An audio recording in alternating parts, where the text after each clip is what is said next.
Kumusta kayo? Maligayang pagbabalik sa Blue Rizal TV. Isang panibagong saya at kaalaman na naman ang ating pagsasaluhan sa araw na ito. Kasama ninyo si Teacher Hapole, ang inyong gabay sa asignaturang Mother Tongue. Bago tayo tumungo sa masayang paglalakbay natin sa araw na ito, atin munang alamin ang mga bagay na dapat nating makamit. Pagkatapos ng araling ito, inaasahang maunawaan mo ang salitang magkasing kahulugan at magkasalungat. Inaasahan ding magagamit mo ang mga salitang ito sa pagbuo ng pangungusap. Natutuhan mo sa nakaraang aralin ang tungkol sa pang-uri. Ano nga ulit ang pang-uri, mga bata? Tama! Ang pang-uri ay mga salitang naglalarawan sa tao, bagay, o lugar, hayop, at pangyayari. Ngayon naman ay pag-aaralan natin ang tungkol sa kasing kahulugan at kasalungat ng pang-uri. Matututuhan din natin ang paggamit ng pang-uri sa pangungusap. Bago natin simulan ang ating talakayan, panoorin muna natin ang kwentong inihanda ni Teacher para sa inyo. Handa ka na bang manood? Kung handa na, umupo na maayos at sisimulan na natin ang ating kwentuhan. Ang Alamat ng Ampalaya, kwento ni O.J. D. Rivera Jr. Noong araw, sa bayan ng Sariwa, naninirahan ang lahat ng uri ng gulay na may kanya-kanyang katangiang taglay. Si kalabasa ay may kakaibang tamis. Si kamatis ay may asim at malasot lang kutis. Si luya na may anghang. Si labanos na sobra ang kaputian.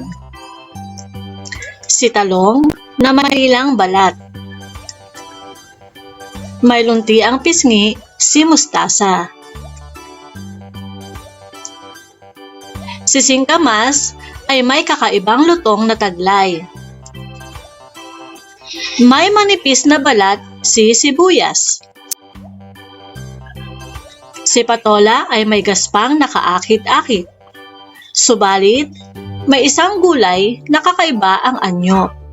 Siya si ampalaya na may maputlang kulay at ang kanyang lasang taglay ay di maipaliwanag. Araw-araw, walang ginawa si ampalaya kung hindi ikumpara ang kanyang itsura at lasa sa kapwa niya gulay. Dahil dito, ay nagbalak siya ng masama sa mga kapwa gulay. Nang sumapit ang gabi, kinuha ni ampalaya ang lahat ng magagandang katangian ng mga gulay at kanyang sinuot. Tuwang-tuwa si ampalaya dahil ang dating gulay na hindi pinapansin, ngayon ay pinagkakaguluhan. Ngunit, walang lihim na hindi nabubunyag. Nagtipon-tipon ang mga gulay na kanyang ninakawan. Napagkasundoan nilang sundan ang gulay na may gandang kakaiba. Laking gulat nila nang makita nilang hinuhubad nito isa-isa ang mga katangian na kanilang taglay. Nanlaki ang mga mata nang tumambad sa kanila si ampalaya. Nagalit ang mga gulay at kanilang iniharap si ampalaya sa diwata ng lupain. Isinumbong nila ang ginawang pagnanakaw ni ampalaya. Dahil dito, nagalit ang diwata. Binawi nito ang lahat ng magagandang katangian na kinuha ni ampalaya sa mga kapwa niya gulay. Laking tuwa ni ampalaya dahil inisip niya na iyon lamang pala ang kabayaran sa ginawa niyang kasalanan. Ngunit, makalipas ang ilang sandali, ay nagiba ang kanyang anyo. Ang balat niya ay kumulubot. Ang kinis at gaspang na taglay ni kamatis at patola ay nag-away sa loob ng kanyang katawan. Maging ang iba't ibang lasa ng gulay ay naghatid ng hindi magandang panlasa sa kanya. Naging mapait tuloy ang kanyang lasa. Ang kanyang kulay ay naging madilim na luntian. Ngayon, Kahit masustansyang gulay si ampalaya, marami ang hindi nagkakagusto sa kanya dahil sa pait na kanyang lasa.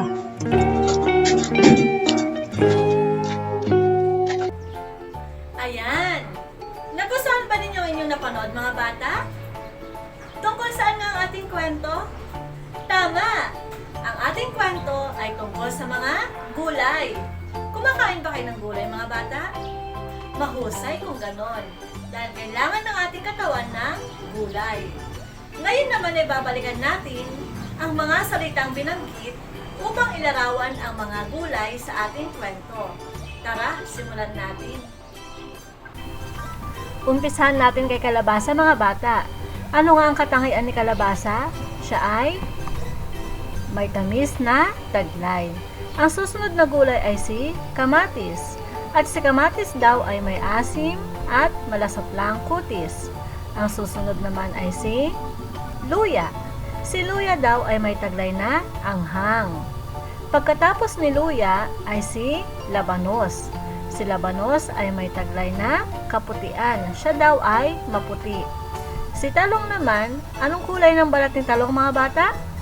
Tama, ang kulay ng balat ni talong ay lila. At ang susunod nating gulay ay si mustasa. Ano daw ang pisngi ni mustasa? Luntian. Si mustasa ay may luntiang pisngi. Pagkatapos ni mustasa ay si singkamas. Si singkamas ay malutong. Si sibuyas ay may balat na manipis. At si patola ay may gaspang nakaakit-akit. Pagkatapos ni patola ay si ampalaya. Anong katangian ni ampalaya? Mapait at kulubot ang balat. Ayan mga bata, basahin na natin ang mga salitang naglarawan sa mga gulay. Tamis, asim, malasutla, anghang, maputi, lila, luntian, malutong, manipis, gaspang, mapait, kulubot. Ayan mga bata, ang mga binasa nating salita ay mga pang-uri. At ang pang-uri ay may salitang kasing kahulugan at kasalungat. Ano nga bang ibig sabihin ng kasing kahulugan at kasalungat?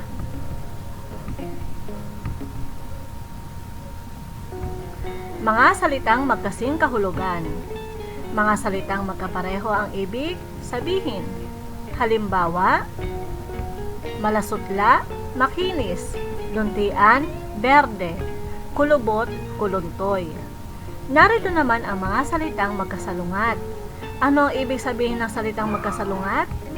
Mga salitang magkaiba ang ibig sabihin. Ano-anong mga halimbawa nito? Tamis, asim, malutong, makunat, manipis, makapal. Maliwanag ba mga bata? Upang lubos ninyong maunawaan ang ating aralin, narito ang iba pang halimbawa ng mga salitang magkasing kahulugan. Tama, wasto, maganda, marikit, mabango, mahalimuyak, tirahan, tahanan, masaya, maligaya. Masarap, malinamnam, mababa, pandak, mabagal, makupad, mataas, matangkad. Narito naman ang iba pang halimbawa ng mga salitang magkasalungat. Mabigat, magaan, maputi, maitim, maliwanag, madilim, mabango, mabaho, malinis, marumi. Maluwang, makipot, makinis, magaspang, marami, kaunti, mataba, payat, malamig, mainit. Ayan mga bata, sa tulong ng mga halimbawang ibinigay ko sa inyo, natitiyak kong kayang-kaya na ninyong sagutan ang mga gawaing inihanda ko para sa inyo. Handa na ba? Ihanda ang lapis at papel at sisimulan na natin sagutan ang mga pagsasanay na ito. Isulat ang letrang K kung ang pares ng salita ay magkasing kahulugan. Isulat naman ang letrang S kung magkasalungat. Isulat ang sagot sa iyong sagutang papel. Unang bilang, luntian, berde. Anong sagot dyan mga bata?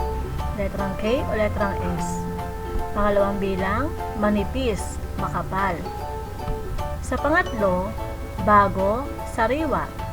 Sa pang-apat, mapait, malasa. Panglima, maputi, madilim. Ayan mga bata, nasagutan na ba ninyo ang ating gawain? Tingnan nga natin kung tama ang inyong mga sagot. Anong isinagot nyo sa unang bilang? Ang sagot ay letrang K. Bakit letrang K? Dahil ang luntian at berde ay magkapareho ang ibig sabihin. Sa pangalawang bilang mga bata, anong isinagot ninyo? Letrang S. Letrang S kasi magkasalungat ang ibig sabihin ng manipis at makapal. Sa pangatlong bilang, ang sagot ay letrang K. Magkapareho ang ibig sabihin ng bago at sariwa.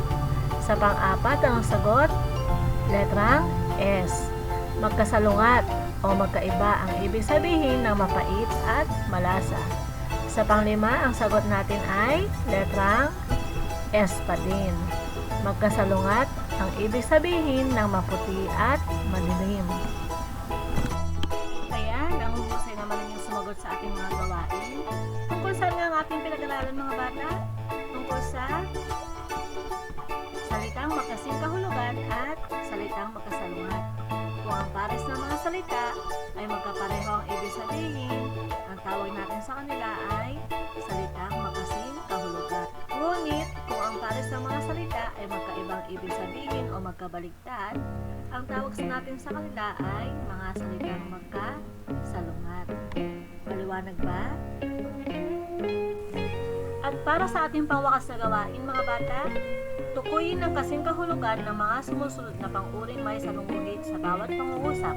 Isulat ang letra ng sagot sa sagutang papel. Sa unang bilang, hinahangaan ng lahat ang malasutlang kutis ni kamatis. Ano ang kasing kahulugan ng salitang malasutla?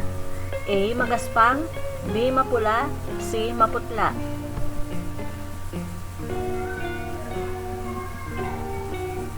Ang tamang sagot ay letrang B. Mapula. Luntian ng pisngi ni mustasa. A. Asul, B. Berde, C. Pula. Ano ang salitang kasing kahulugan ng luntian? Ang sagot ay letrang B. Berde. Kasing kahulugan ng luntian ay berde. Pangatlo, kulubot ang balat ni ampalaya. Ano ang kasing kahulugan ng salitang kulubot? A. Makinis, B. Magaspang, C. Kuluntoy.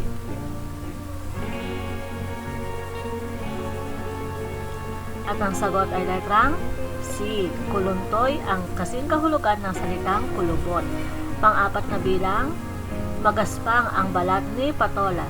Ano ang salitang kasing kahulugan ng magaspang? A. Kulubot, B. Maligasgas, C. Malasutla.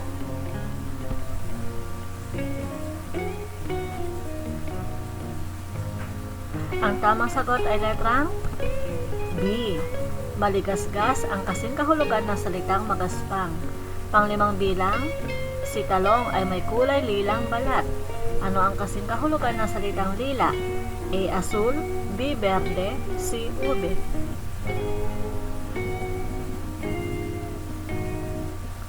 Ang tamang sagot ay letrang C. Ang ube ay kasing kahulugan ng salitang lila. Wow! Ang husay talaga ninyo sumagot sa ating mga gawain mga bata. Mukhang nakinig talaga kayo sa ating naging talakayan kanina. At dahil dyan, natitiyak kung kayang-kaya na ninyong sagutan ang natitirang gawain sa inyong mga modules. At dito nagtatapos ang ating aralin. Muli, ako si Teacher Hapole, ang inyong naging